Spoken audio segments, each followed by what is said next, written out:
She may be Xena with a guitar, but was being trapped with her mother on a tour bus too much for legendary country musician Wynonna Judd?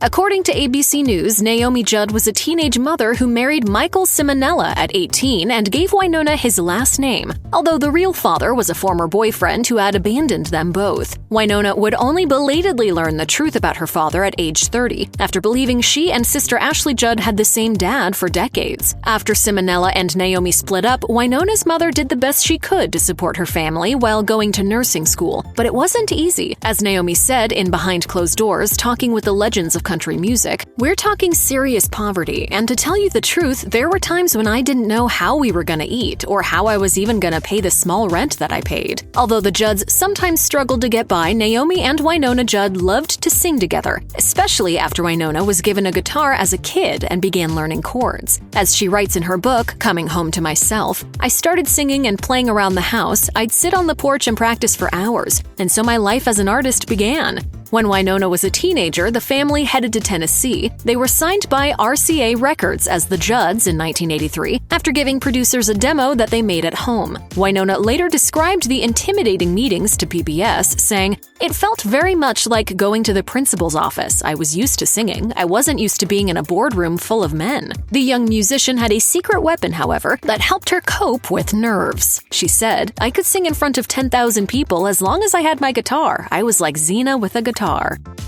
As Billboard observed, their string of #1 hits actually made Wynonna and Naomi Judd the most successful female duo of all time. The Judds released 10 albums that conquered the world of country music, ultimately winning 5 Grammys and becoming one of the biggest country acts of the 80s. Wynonna admitted that she was insecure at first, but had since realized why people liked their music so much, saying, "We sing about the importance of family a lot, probably because Mama and I have been through so much together."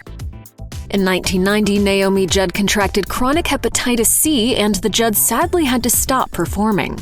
I was diagnosed with hepatitis. I have to resign, I have to retire from the music industry. The illness took a toll on her physical and mental health, as she later told the Chicago Tribune, "When you are told by medical authorities you have 3 years on this planet, that you're going to be taking a 6-foot dirt nap, and that this is an absolutely incurable terminal illness, the sense of entrapment is so suffocating, so claustrophobic. It felt like there was no way out, like being buried alive." Luckily, an experimental treatment later freed her from the virus, and Naomi continued to use her platform to help others with hepatitis C. Wynonna Judd launched her solo career after a spectacular farewell tour from the Judds, which aired on public access to a record-breaking number of viewers. As Wynonna recalled to PBS, "We had one of the greatest goodbyes in the history of country music. We went out with a bang, and the next day I woke up and, oh my gosh, what do I do now?" With Naomi's support, she went on to achieve 6 #1s and a series of certified platinum albums.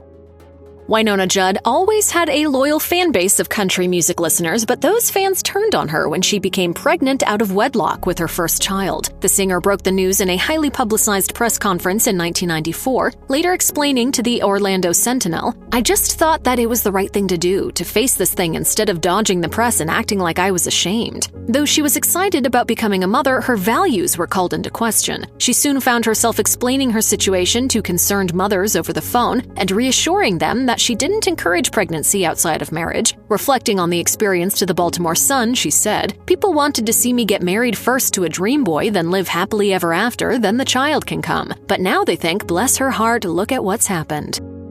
Wynonna Judd isn't just known for her singing, she's become a public figure for her acting, appearances on TV shows like Dancing with the Stars, and her philanthropy. The country star has worked to raise HIV and AIDS awareness in particular, becoming a youth AIDS music ambassador and holding performances for the Southwest Center for HIV and AIDS. Judd also helped raise over $100 million for Hurricane Katrina charities with a charity single called Heart of America, and her activism in recent years has taken on a new direction for personal reasons. According to Politico, Judd's daughter was arrested on a drugs-related charge and sentenced to 8 years in prison after violating her probation in 2018. After that blow, the country singer started working with inmate advocacy groups like Hope for Prisoners.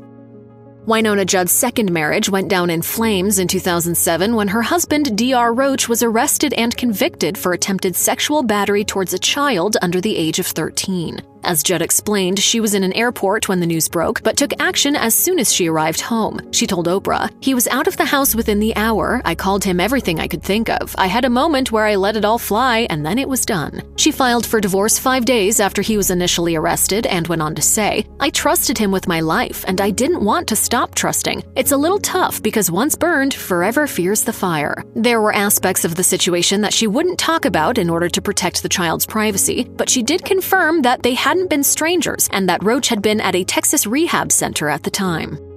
In 2010, Wynonna Judd opened up to Oprah about her lifelong insecurities around weight, confessing that she had never addressed the topic with her sister and mother. She also told Oprah that she had shoved down her negative feelings about her body and ignored them for years, saying, "I've tried so hard not to complain. I go out on stage and I'm victorious. It's just, this is an issue. This is a problem." Wynonna Judd also shared that she had faced financial ruin thanks to her out-of-control spending, which was caused by her sudden meteoric change in fortune, reflecting on Good Morning America. "I literally went from the outhouse to the White House. I traveled, I took friends, I rented jets. I loved the great rock star lifestyle." As Judd told the New York Times, she eventually ended up joining a program called On Site, where she received treatment for her money woes.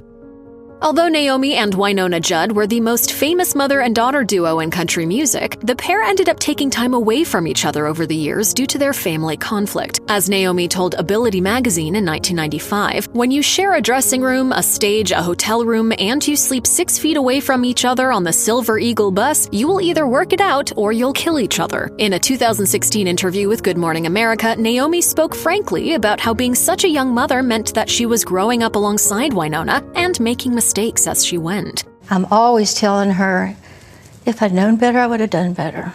She admitted that the two had done therapy together and that they were taking some time apart from each other following the stressful filming of a recent docuseries. When it came to love, Wynonna Judd found that the third time was the charm. She tied the knot with longtime friend and fellow Grammy-nominated musician Cactus Moser in 2012, just a month before he had a bad motorcycle crash. As TMZ reported, he was rushed to a South Dakota hospital where doctors decided that his leg had to be amputated above the knee. Moser still advocates for other amputees through the charity Steps of Faith. Though the two only married in 2012, Judd and Moser's story began a long way back, with Judd telling Us Weekly, "We met while touring together in the 80s. He was touring with Mom and myself, and I was smitten then. But when you're touring with your mother, it's kind of hard to get a date, so we went our separate ways." The pair still perform together as part of Judd's band, The Big Noise. Wynonna Judd lost her mother and her musical partner in April 2022. Country legend Naomi Judd died only a day before the Judds were due to be inducted into the Country Music Hall of Fame. Ashley Judd confirmed on Good Morning America that the family matriarch took her own life after a long struggle with mental illness. The lie that the disease told her was so convincing. And it's the lie that you are not. That you're not enough, that you're not loved. At her mother's memorial, which aired on CMT, Wynonna performed The Rose and River of Time. An emotional Wynonna told the audience, "Tonight is a celebration. At the same time, I can't put into words how devastated I am. I miss her so much, but I will continue to sing." Before Naomi Judd's tragic death, the Judds had been planning one last tour. As Billboard reported, it would have been their first time getting back in a tour bus together in over 10 years. And as Wynonna Judd said in a statement after the 10 shows were announced, she and her mother couldn't wait to reunite with their fans out on the road. Sadly, the pair never got to see the final tour together, but Entertainment Weekly reported that Wynonna has announced that she would continue with the planned performances and that she'll be joined by other powerhouse singers, all in tribute to Naomi. If you or anyone you know is having suicidal thoughts, please call the National Suicide Prevention Lifeline at 1-800-273-TALK-8255.